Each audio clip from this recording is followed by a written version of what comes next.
A human fought off 300 monsters to rescue the twins.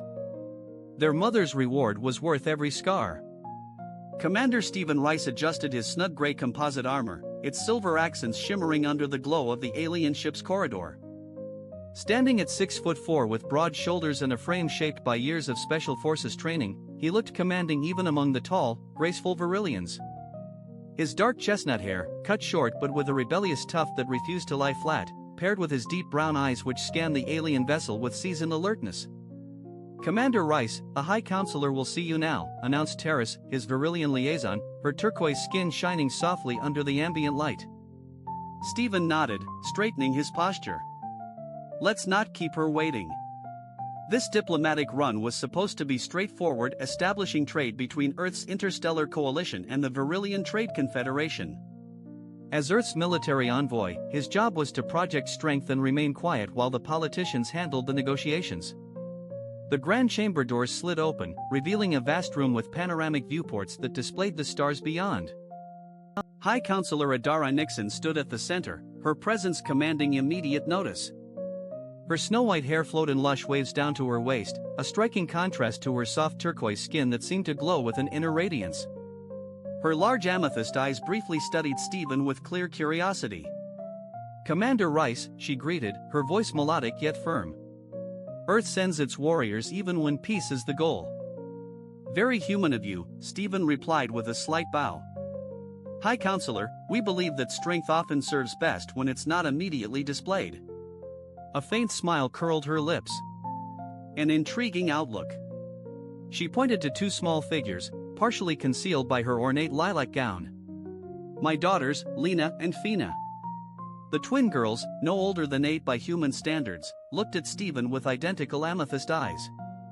Their turquoise skin was a shade lighter than their mother's.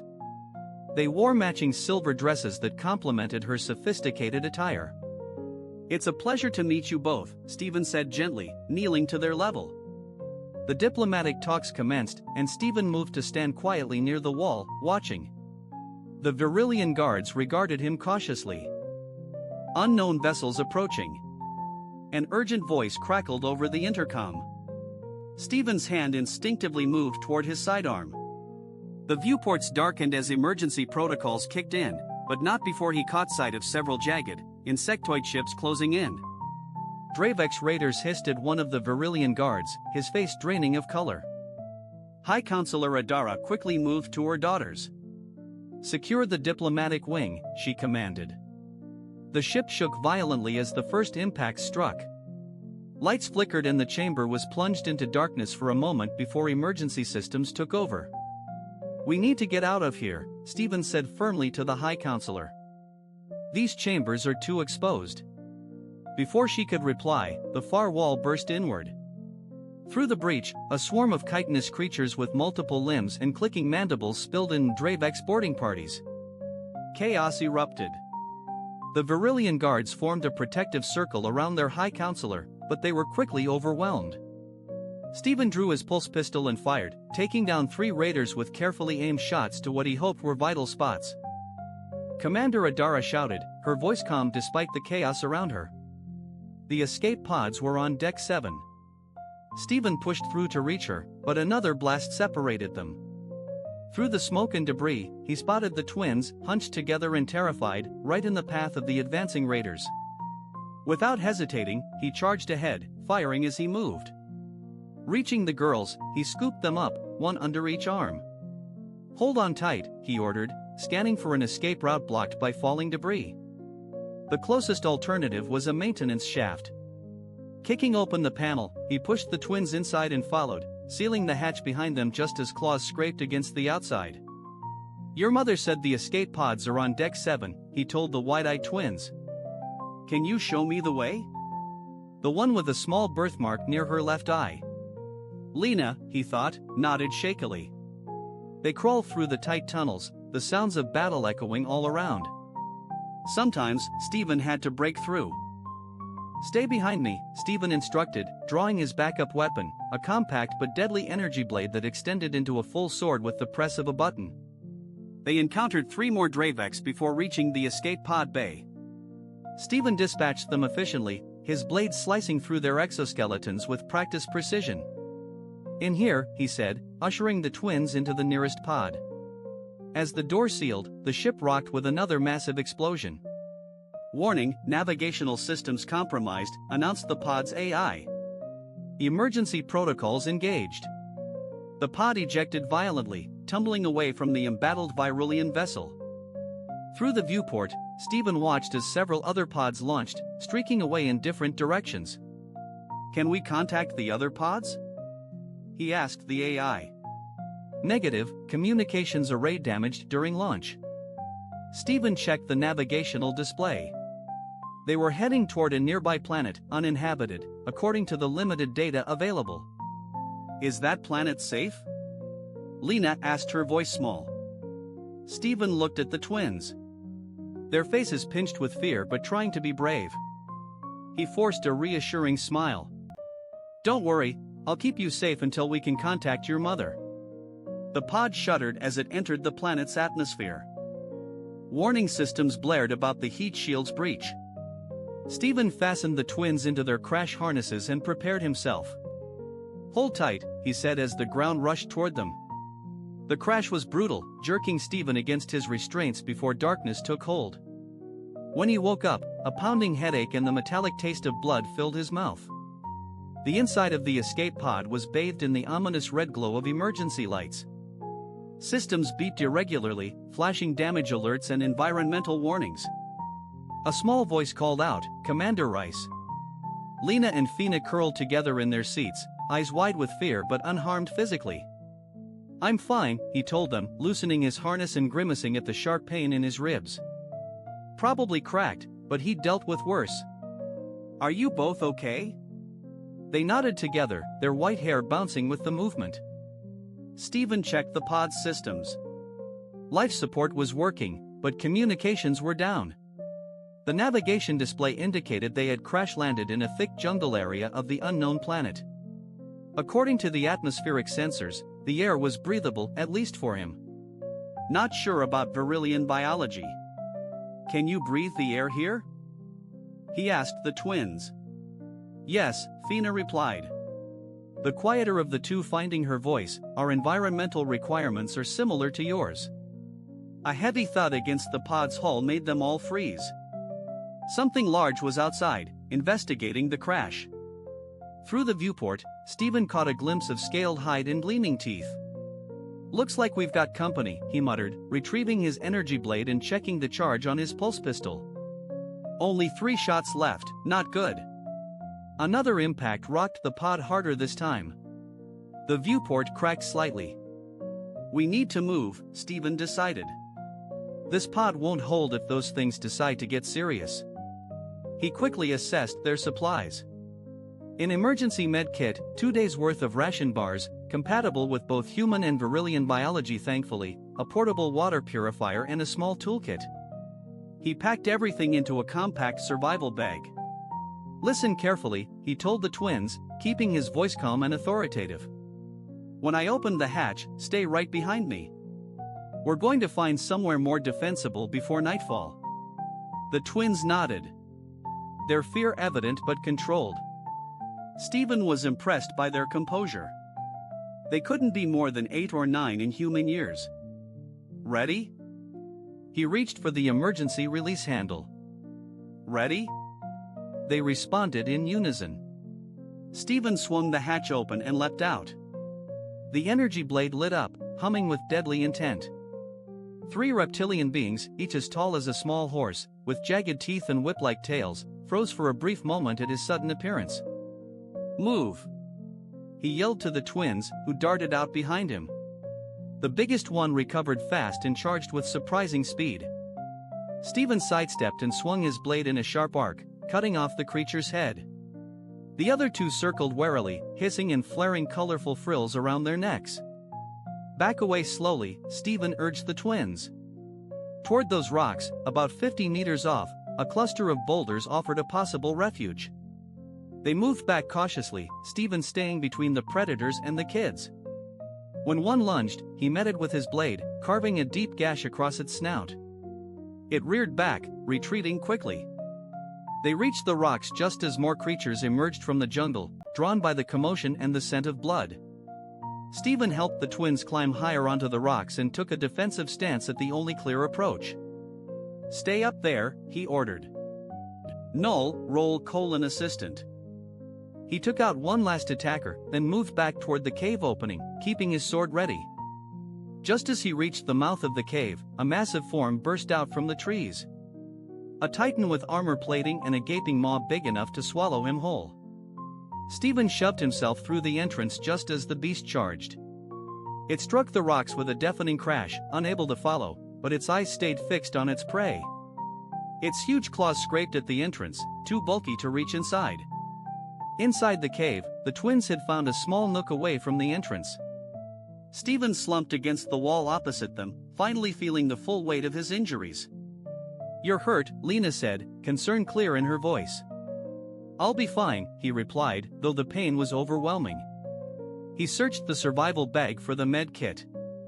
"Just need to patch myself up." "Let us help," Fina offered, grabbing the kit from him. "Mother taught us some basic healing." As the twins carefully treated his wounds, Stephen kept his eyes on the cave's mouth, where creatures prowled and snarled. "Will they go away?" Lena asked, cleaning the cuts on his arm with healing gel.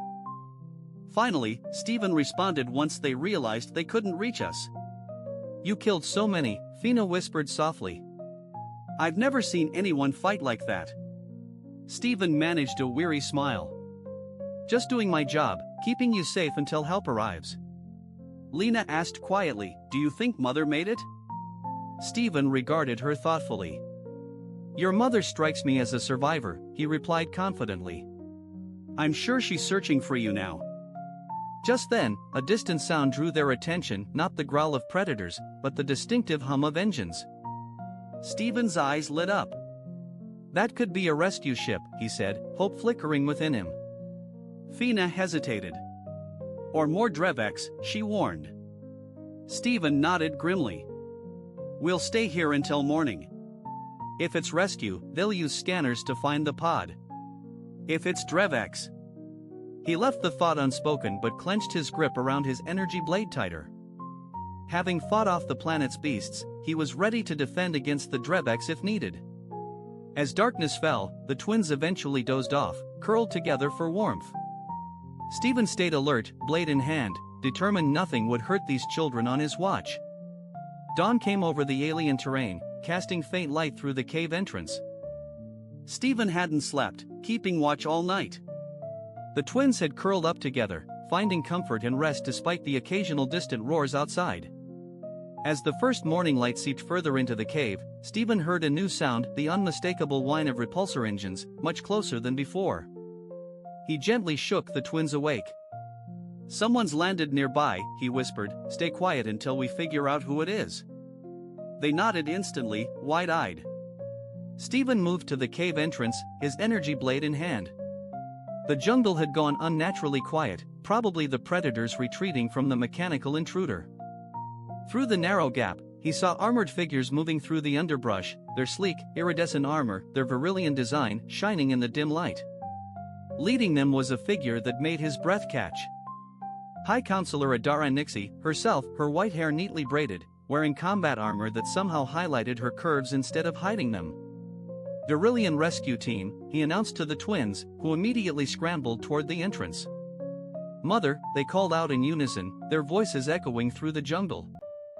Adara's gaze darted toward the cave, her amethyst eyes widening in surprise. "Lena, Fina," she shot into a run, her guards scrambling to keep up. Stephen stepped aside as the twins burst out and into their mother's arms. Adara sank to her knees, clutching her daughters tightly, her usual composure slipping in the joy of reunion. "My precious stars," she whispered, pressing her forehead to theirs in what Stephen recognized as a traditional Virillion display of family love. "I feared I'd lost you." Lena pointed back at the cave, saying, "Commander Rice protected us." Adara looked up, meeting Stephen's eyes for the first time since they'd been separated. An unspoken exchange passed between them, relief, gratitude, and something deeper that Stephen couldn't quite define. "Commander," she said, rising elegantly, "I owe you more than I can repay." Stephen stepped fully into the sunlight, aware of his improved appearance. Dried blood crusted his armor, and the bandages the twins had wrapped around him had soaked through in spots. "Just doing my job, High Counselor," he replied with a slight smile, though a hot meal at a med station wouldn't be turned down. Her eyes narrowed as she surveyed his injuries. "You're hurt." "Nothing serious," he reassured her, though his body protested otherwise. "Your daughters are surprisingly adept medics." Adara stepped closer, her movements smooth despite the armor. She reached out, her turquoise fingers lightly tracing a cut on his cheek that he'd overlooked. "The Nixian house don't forget debts, Commander Rice," she said softly, "especially those paid in blood." Her piercing gaze made his heart race, and up close, he could see streaks of silver in her amethyst eyes, like stars in an alien sky. One of her guards cleared his throat. "High Counselor, we need to move fast. Our stealth won't hide us for long." Adara nodded, but her eyes stayed on Stephen a moment longer. "Yes, Captain Thorne, get ready to leave immediately." As they moved through the jungle toward the Virillion shuttle, Stephen saw the ground was strewn with the carcasses of predators, the result of his handiwork from the day before. "By the eternal stars," Captain Thorne muttered, "counting the bodies, you killed all these creatures, human." "They were trying to hunt your princesses," Stephen said, shrugging. "I took offense at that." Adara glanced back at him, her face unreadable. "How many?" Stephen hadn't kept track. 30, 40, he lost count after the first wave. The Virillion guards exchanged stunned looks. Adara's lips curled into a slight smile. "Impressive," she said simply. The shuttle was sleek and elegant, its hull shimmering with the same iridescent quality as Virillion's skin. Inside, Stephen was led to a medical bay, where automated systems began tending to his wounds. Adara joined him after making sure her daughters were settled. She'd taken off her outer armor, revealing a tight-fitting suit that left little to the imagination. "The attack wasn't a random raid," she said without warming up to him, leaning against the doorframe. "It was an assassination attempt aimed at my family." Stephen winced as a medical drone sealed a deep cut on his shoulder. "Dravex usually don't take contracts, raiders, not killers." "Someone paid them a lot," Adara replied, her voice hardening, "and I plan to find out who."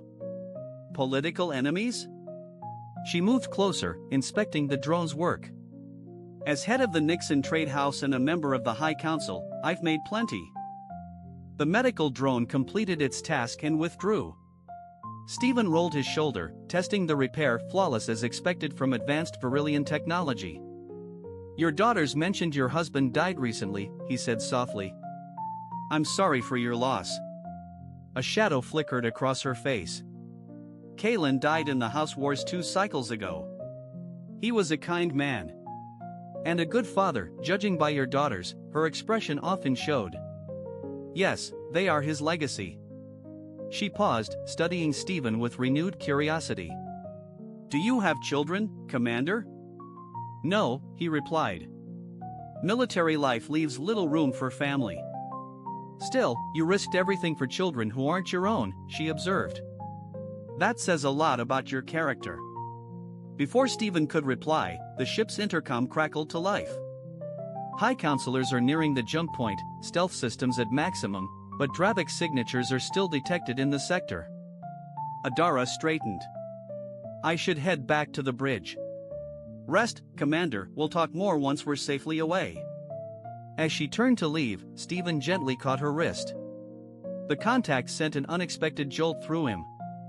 Her skin was warmer than a human's, with a subtle electric tingle. "High Counselor," he said quietly. "If someone's coming after your family, you might need more than your usual security team." Her eyes dropped to where his hand cupped her wrist, then lifted to meet his. "Are you offering to help, Commander Rice?" Her words carried a double meaning he caught immediately. The space between them seemed to hum with unspoken potential. "I'm pretty good at taking out threats to what I care about," he said with a half smile, his gaze steady. Adara's lips parted just a little. Her free hand moved to rest against his chest. Beneath the thin medical gown, he could feel the warmth of her palm. "Yes," she whispered. "I've seen what you're capable of." Her eyes roamed over his body, stopping on his freshly healed wounds. With 300 years of Virillion evolution, none of my guards could have done what you did. The ship shifted slightly, disrupting the moment. Adara stepped back, steadying herself. "We'll pick this up at my estate," she said, her tone now professional again, though her eyes still flickered with th. With that promise still hanging in the air, she left, leaving Stephen to wonder what form that gratitude might take and why the idea made his heart race more than facing a jungle full of predators. The Nixian estate stretched across a private moon orbiting the Virillion homeworld. Its shining spires and graceful domes showcased the family's wealth and influence. Stephen stood on a balcony overlooking gardens alive with bioluminescent plants, still getting used to his new reality 3 days after being rescued. He'd been given luxurious quarters in the family wing, a privilege not unnoticed by the household staff, who looked at him with a mix of curiosity and suspicion. The Virillions had a complicated relationship with humans. Their species had only established diplomatic ties 5 years ago, and cultural exchange was still limited. "Enjoying the view, Commander?" Stephen turned to see Adara approaching, clad in a flowing midnight blue gown that brought out her turquoise skin. Since their arrival, she'd kept her distance, busy with political matters and protecting her daughter. "It's amazing," he admitted, "though I'm starting to feel like some kind of exotic creature. Your staff can't quite decide whether to feed me treats or call animal control." Adara chuckled, her laughter sounding like chimes mixed with a gentle breeze. "Humans are still a curiosity here. Most Virillions have only seen your kind through media broadcasts. And what do those broadcasts portray? That you're impulsive, aggressive, and dangerously unpredictable." Her eyes shimmered with amusement but also intelligence, adaptability, and fierce loyalty. "Seems about right," Stephen agreed with a grin.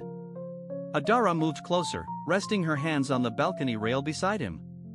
"The council's in an uproar over your presence here. Lord Vex was especially vocal about the security risk of having a human so near a high counselor. I'm guessing Lord Vex favors Earth's expansion into this sector." "Vex supports anything that shakes up the old order," she replied, like a widowed female high counselor who refuses to remarry for political reasons. Stephen studied her profile, admiring the elegant curve of her jaw and the faint glow that seemed to shine beneath her skin in the twilight. "I'm surprised your society allows women to hold power, yet still expects them to marry for political gain. Evolution and tradition don't always move at the same pace, do they?" She said softly with a slight smile, "We've shed many outdated customs, but some still linger, especially among the older houses." A peaceful silence settled between them as they watched the twin moons ascend over the horizon. "I've been looking into your heroics," Adara finally said. "The surveillance drones in my shuttle recorded what happened after your night on that planet. You didn't just take down 30 or 40 predators, Stephen." He raised an eyebrow at her use of his first name. "No. You exterminated 178. Her eyes met his, sharp and filled with something that made his heartbeat quicken. The biological survey team identified 12 distinct apex predator species among the fallen, 3 of which were previously unknown to science. Stephen winced slightly. "I was motivated," he admitted. Adara turned to face him fully. "In Virillion culture, there's a sacred tradition dating back to our pre-space days. When someone saves a life, especially a child's, it creates a bond that surpasses ordinary social agreements. We call it the Thalion, the life debt. It sounds serious." "It is," her voice softened. "You saved not just one child, but 2. My daughters, my legacy. By our oldest laws, I owe you a debt that can't be measured in wealth or favors." Stephen shifted, suddenly aware of how close they were standing. "I didn't do it expecting anything back, which only makes the obligation heavier." Adara moved a step closer, closing the space between them. "The traditional way to repay such a debt is through the Thalion bond ritual. It would make you an official member of House Nixon, with all the rights and protections that come with it." "I'm not sure Earth's diplomats would approve of me joining an alien noble house," Stephen said, though he found himself more curious than hesitant. "They've already agreed," Adara replied with a slight smile. "I spoke with your ambassador Holden this morning. He seemed quite eager to deepen human-Virillion relations through such a personal bond." Stephen couldn't stop himself from laughing. I bet he was. Holden's been trying for years to get a human into Virillion nobility. There's something else you should know, Adara continued, her tone turning more serious. The Thalian bond isn't just political, it's personal. The way she emphasized that word made a shiver run down Stephen's spine. Personal. In ancient times, when a warrior saved a family member, it was seen as a sign of their genetic worthiness. Her fingers traced a lazy pattern on his forearm. The bond was forged through a physical union, ensuring the protector's strength would be inherited by future generations. Stephen swallowed hard, suddenly acutely aware of the heat coming from her body. That's quite a tradition. It's rarely practiced fully these days, she admitted, but given the extraordinary circumstances and your remarkable actions, her eyes locked on his with unmistakable yearning, I find myself drawn to the old ways. Before Stephen could say anything, the door to the balcony slid open, and Captain Thorne stepped in with a stiff bow. High Counselor, forgive the interruption, but the Council has called an emergency meeting regarding the Dravex incident. Your presence is needed. Adara's expression instantly cooled, her political mask slipping back into place. Very well, Captain. Get my shuttle ready. As Thorne backed away, Adara turned to Stephen again. Think over my proposal, Commander. The ritual will happen during the Ascension Festival, in 3 days. She leaned closer, her lips brushing his ear. And remember, while politics requires the bond, my interest in it is purely personal. With that tempting hint, she left, leaving Stephen to ponder a future far different from what he'd envisioned when he took this diplomatic role. Later that evening, as Stephen dined with the twins in their private garden, he was swamped with questions about Earth and human customs. Is it true humans only live for 100 years? Lena asked, eyes bright with curiosity. If we're lucky, Stephen replied, amused by their eagerness. That's so short, Fina said. Virillions live for 500 years or more. Mother says you're going to become our Thalian guardian, Lena added, switching topics with that innocent directness. Does that mean you'll stay with us forever? Stephen almost choked on his drink. Your mother talked about this with you? The twins nodded together. She said you'd be part of our house through the sacred ritual. Fina explained that you'd be our protector and family. And that we should call you Stephen instead of Commander Rice, Lena added. Stephen set down his glass, moved by their enthusiasm. Would you like that? Having me around? Yes, they answered without hesitation. You make Mother smile, Fina said innocently, like a child. She hasn't smiled like that since Father died. That simple remark made Stephen pause.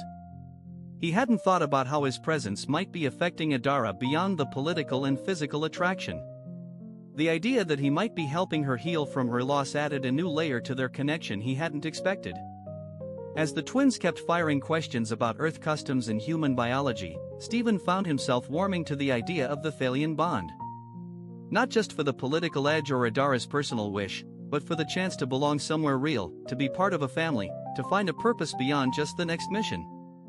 By the time he saw the twins back to their chambers, his decision was clear. The day before the Ascension Festival, Stephen found himself wandering the estate's private archives, a vast room filled with holographic data crystals and old paper tomes.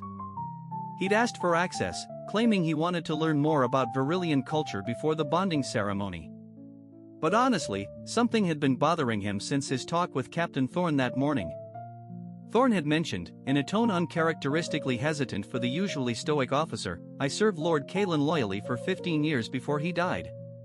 Stephen had responded, Adara said he died in the House Wars, that's the official record. Thorne looked around cautiously before continuing, there are irregularities in the medical reports. Irregularities that High Counselor Adara has classified at the highest level. Now, Stephen was digging through historical records of the House Wars, searching for anything that might back up Thorne's suspicions. The conflict had been fierce but short-lived, a territorial dispute between 5 noble houses that spiraled into open war before the High Council stepped in.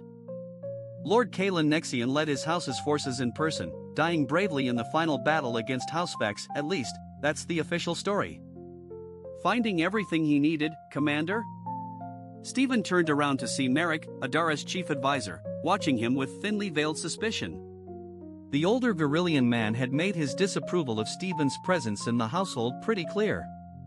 "Just brushing up on some history," Stephen said casually, "don't want to embarrass myself or the High Counselor tomorrow." Merrick's eyes darkened.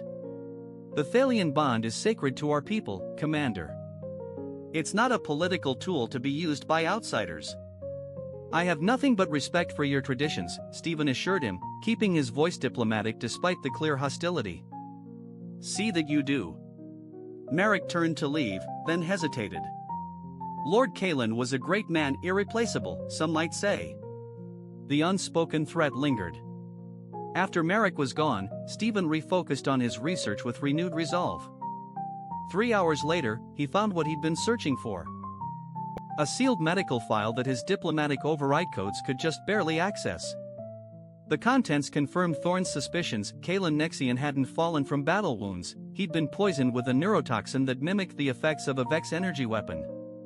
Someone had orchestrated his assassination and masked it as a war casualty. "I wondered if you'd uncover that." Stephen spun around to see Adara standing in the doorway, her expression unreadable.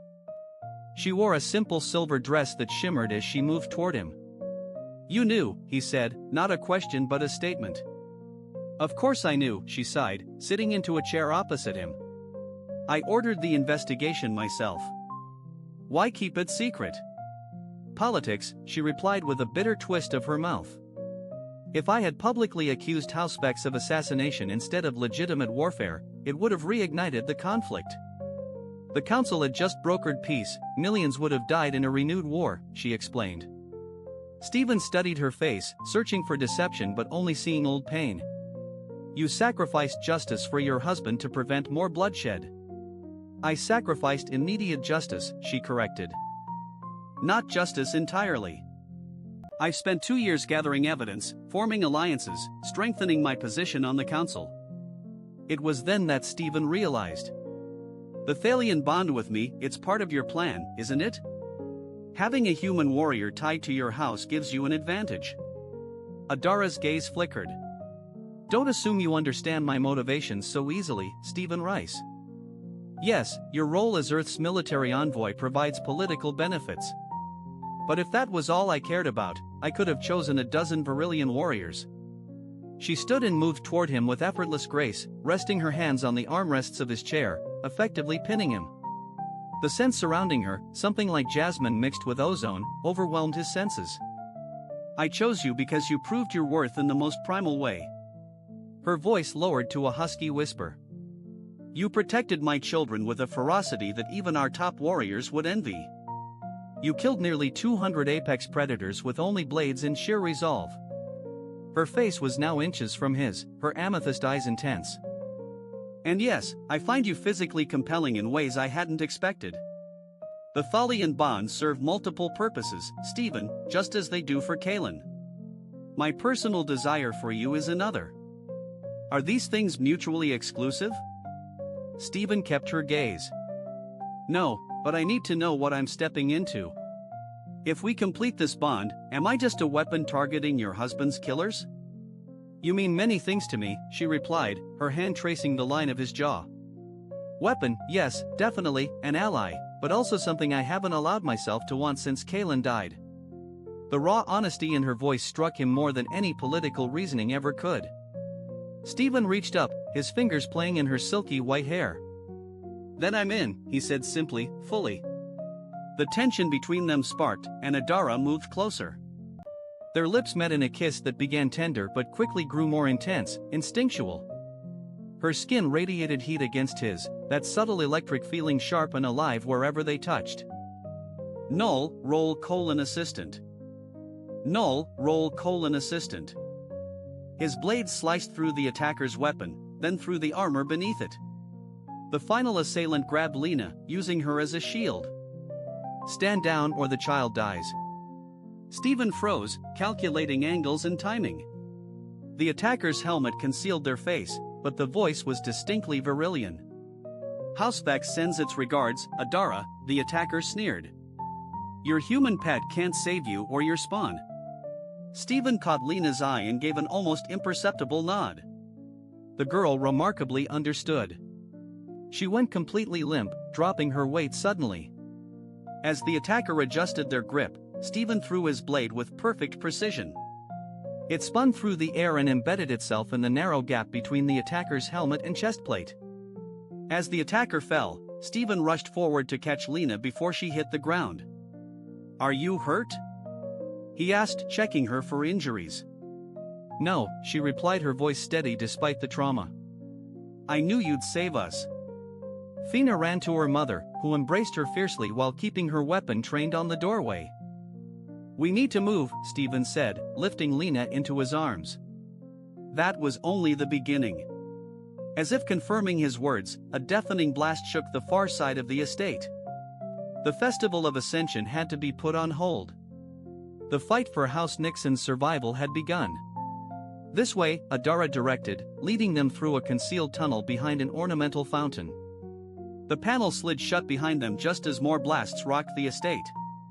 Stephen carried Lena while Adara guided Fina. Both children remained remarkably calm despite the chaos.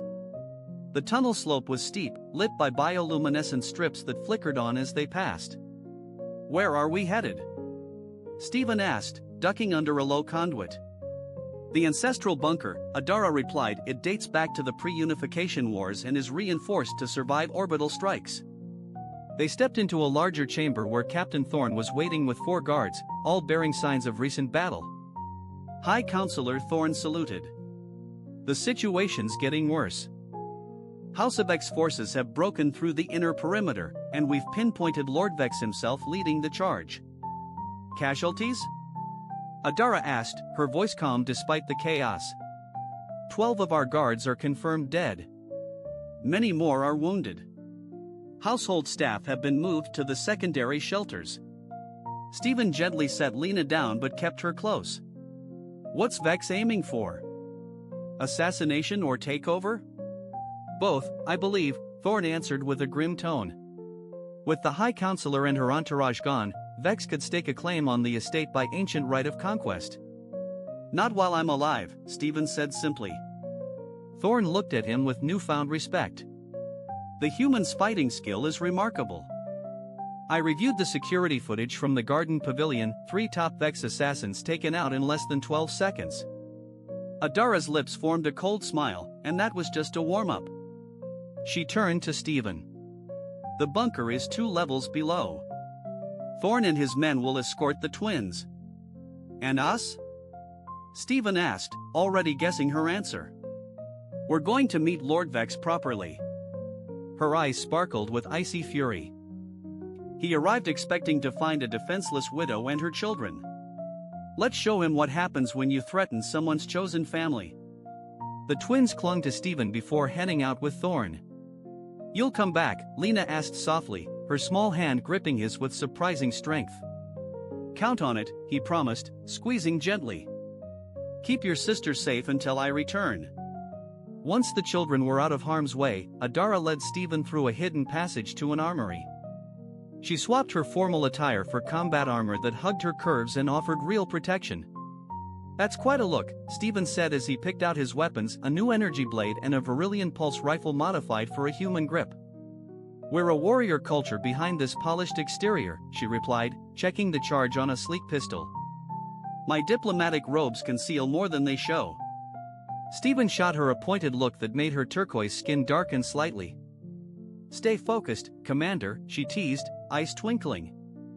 "First, you defeat my enemies. Then we can see what else my robes might be concealing." Stephen grinned, the rush of adrenaline from the fight blending with a rising sense of desire, a heady mix. "Yes, ma'am." They navigated the passage system, emerging into the grand hall of the estate. The once spotless room had become a battleground, with Nixie and guards exchanging fire with Vex forces across the debris-littered floor. There, Adara gestured toward a figure on the mezzanine, flanked by elite guards. Lord Vex. Stephen studied their opponent.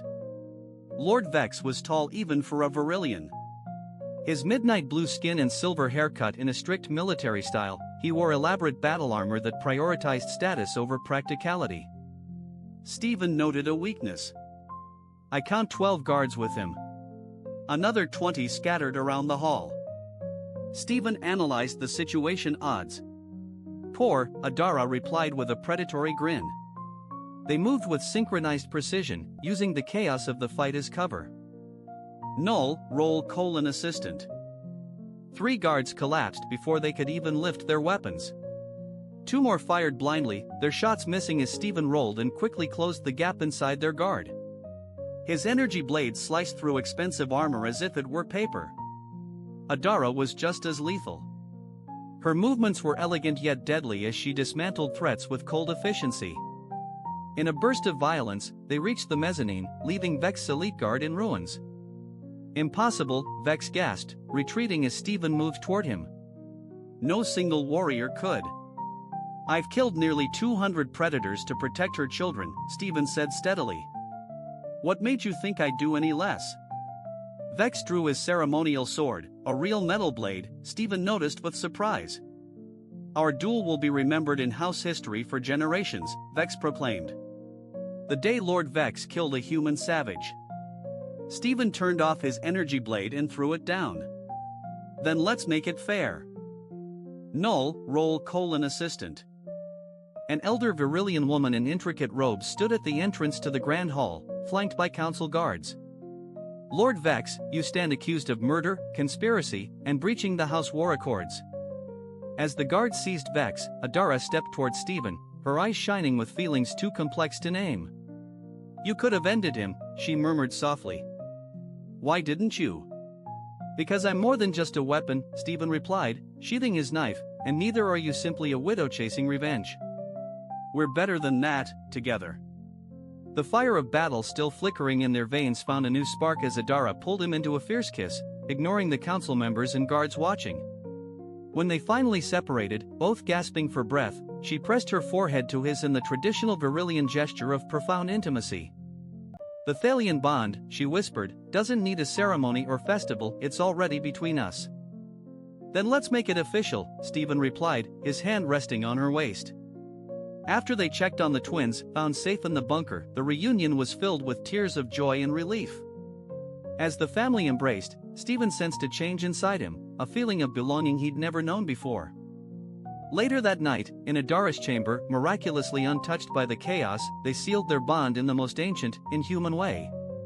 Their differing biology brought about new sensations, leaving them both breathless from discovery and desire. Adara's natural bioluminescence grew brighter with her passion, casting them in a shimmering, otherworldly glow as they gently explored each other with equal parts tenderness and hunger. I never thought, she whispered afterward, tracing the scars on his chest, badges of honor from her predator planet. Humans are so intense, Stephen said with a smile, pulling her closer. You haven't seen anything yet. 6 months after the clash at the Nixian estate, the Grand Temple of Ascension was decorated with rare glowing flowers woven into ceremonial banners. The formal Thalian bond ceremony between High Counselor Adara Nixian and Commander Stephen Rice brought dignitaries from across the galaxy, including Earth's top officials. Stephen stood at the altar, dressed in traditional Virillion ceremonial armor adjusted for his human form. The silver and blue plates shimmered softly in the temple's otherworldly light. The Nixian crest was proudly displayed on his chest. Nervous, just like Ambassador Holden, who would represent Earth at the ceremony. Not about the bond itself, Stephen said, fiddling with a gauntlet, but having the entire Virillion High Council and Earth's Secretary General watching? Now that's another matter. Holden chuckled. You've really become quite the diplomat these past few months. The trade agreements you've helped broker have unlocked more opportunities for humanity than years of official negotiations. Stephen nodded, though diplomacy hadn't been his primary focus when he first met Adara. Their relationship had grown from hesitant allies to passionate lovers and finally true partners, surpassing both human and Virillion expectations. The ceremonial horn sounded, announcing Adara's arrival. The gathered guests rose as she entered, luminous in a gown that seemed spun from starlight itself. Her white hair gleamed with jewels that sparkled with each graceful stride. Yet it was the faint curve of her abdomen, just visible beneath the flowing fabric, that caught Stephen's eye, soon to be shared with the whole galaxy. Lena and Fina led their mother down the aisle, scattering petals of rare flowers along the way. The twins had thrived under Stephen's protection. Their initial awe of the human warrior gradually transformed into genuine affection. They now privately called him father, a title that unexpectedly filled him with pride. As Adara approached the altar, a high priestess began the ancient ritual, speaking of bonds forged in battle and sealed with blood. Stephen and Adara shared the traditional vows, their hands joined by a silk cord embedded with bioluminescent particles that reacted to their touch, glowing brighter as the ceremony went on. The Thalian bond goes beyond simple political alliance, the priestess proclaimed. It unites not just two individuals, but two bloodlines, two legacies, two futures. At these words, Adara's eyes locked with Stephen's in a meaningful glance. The priestess pressed on, unaware of the deeper truth behind her ritual phrases. Just as they were about to complete the final blessing, the temple doors flew open. Two species discovering that together, they could accomplish truly extraordinary things.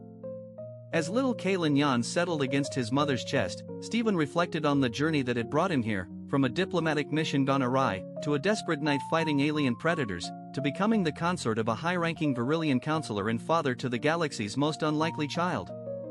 Every scar had truly been worth it. Captain Thorn burst in, his armor marked with fresh scorch scars.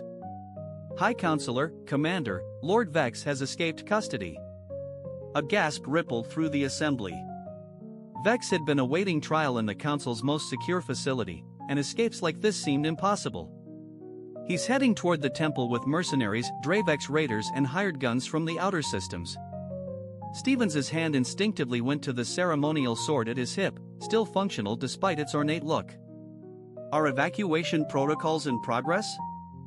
Thorn asked. "Yes, for the civilians, but we're surrounded," he added. "The temple defenses are activating, but they won't withstand for long." Adara stepped forward, her face showing fear beneath her formal attire. "This ends today. Vex won't threaten my family again." Stevens turned to Ambassador Holden. "Now might be a good moment for that surprise you mentioned." Holden's grim smile flickered as he activated his comm unit. "Valkyrie Squadron, execute Protocol Thunderbolt," he ordered. The temple's clear dome revealed the sky above, where suddenly a dozen sleek ships emerged from stealth, dropping out of invisibility. Earth's newest Special Forces unit, trained exclusively for extraterrestrial combat, moved with a precision that even the Virillion military observers found impressive. Holden explained to the stunned council members that this was humanity's wedding gift, a demonstration of our commitment to the Alliance. Meanwhile, outside, human forces engaged Vex mercenaries with overwhelming effectiveness. Their combat style, unpredictable, adaptable, and ruthlessly efficient, sliced through the hired guns like a hot knife through butter. Stephen took charge of the temple's defense himself. His ceremonial armor proved more practical than it looked as he dispatched 3 Dravex raiders who had breached the outer doors. The Virillion nobles who had once looked down on primitive humans now watched in awe as he proved why his species was quickly earning a fierce reputation across the galaxy. Despite Stephen's protests, Adara joined the fight, her pregnancy not slowing her deadly grace. Together, they drove back the attackers until a familiar figure appeared at the temple entrance, Lord Vex himself, his once noble visage now gaunt from captivity. "This is between us, Adara," he snarled. "You and your human pet have destroyed everything I built." She responded quietly, "You destroyed yourself. Your hatred and prejudice blinded you to the changing galaxy." Vex raised a weapon, a relic Virillion disruptor flickering with unstable energy. "If I can't rule, then House Nixian will die with me." He fired, not at Adara or Stephen, but at the temple's central support pillar. The ancient stone groaned as cracks rapidly spread through it. Stephen acted immediately, pulling Adara and the twins to safety as chunks of the ceiling started to give way. The gathered dignitaries rushed toward the emergency exits, led by human special forces and Virillion guards working together flawlessly. When the dust cleared, Stephen stepped out from the debris, with Adara and the twins safely sheltered beneath him. Vex was trapped under fallen rubble, his weapon just out of reach. "It's over," Stephen said softly as he approached with caution. "It will never be over," Vex spat back. "Your abomination of a child will never be accepted, a half-breed mongrel." "His name is Kaelin," Adara cut in, her hand gently resting on her belly. He's the grandson, and he'll be a living symbol of what our peoples can achieve together. The announcement of Adara's pregnancy, which had seemed impossible, silenced the onlookers. Scientists from both species had long believed human Virillion reproduction to be biologically impossible. Turquoise skin, a shade lighter than his mother's, with a faint dusting of dark hair like his father's, and eyes that flickered between human brown and Virillion amethyst, depending on the light. "He's perfect," Stephen whispered, captivated by the tiny being who somehow embodied the best of both worlds. Kaelin, Marcus, Nixie and Rice, Adara murmured softly from her bed, where the twins sat close, gazing at their new brother with curiosity. "A name fitting for the first of his kind." "The first of many," Stephen replied, gently transferring the baby into Adara's waiting arms. "Earth's diplomatic corps is already receiving inquiries from a dozen Virillion houses about human Virillion cultural exchange programs." Adara chuckled. "Is that what they're calling it now? Seems like we've started a trend." Stephen sat beside her, wrapping an arm around his family, his reward for every scar, every battle, every dangerous moment. Outside the chamber windows, the estate gardens blossomed with new life, while in orbit, the combined fleet of Earth and House Nixie stood as a symbol of their unprecedented alliance. The stars themselves seemed to shine brighter on this new beginning, not just for a family but for